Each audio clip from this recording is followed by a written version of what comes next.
ครับนี่ลงน้ำทะเลเปล่าลงน้ำทะเลครั้งแรกป่ะครั้งแรกนะใช่นะถือไว้แล้วเอาขวดมาทำอะไรถือไว้ก่อนเอาขวดทำอะไรเอาขวดมาให้น้ำทะเลไปให้เพื่อนชิมกับให้ย่าล้างชิมมาไปเดี๋ยวลุงน้นพาไปมาดิถือให้หน่อยเสื้อไม่ใส่เอาถือไว้มาตามมาเร็วเดี๋ยวพ่อถ่ายรูปให้ตามมานี่ตามมา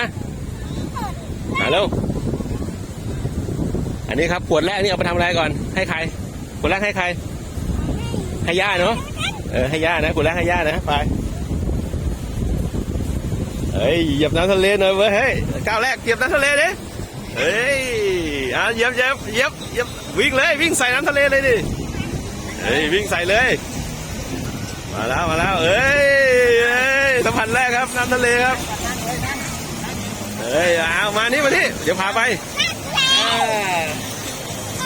ชิมกันชิมดิชิมดิไม่ชิมตั้งแต่เมื่อเช้า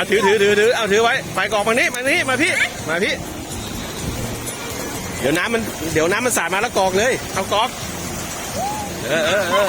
กอกเร็วกอกไว้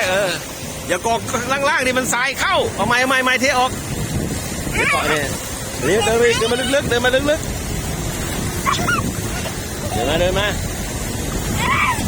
เอามาเนี่ยกอกต่ำๆนะนี่เอากอกต่ำๆเอากอกบนนี่กอกบนเอ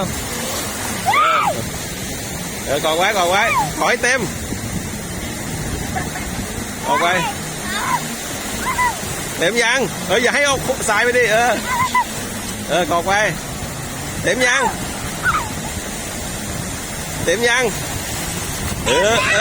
ปิดฝาอันนี้มาให้ใครให้ย่าทำอะไรให้ย่าทำอะไรไม่ต้องมาให้เพื่อนชิมหรอกให้ย่าเทครึ่งนี้แล้วมาให้เพื่อนเทใส่แก้วเพื่อนแล้วให้ย่าทำอะไรเราไปดิถือก่อนดิให้ย่าทำอะไร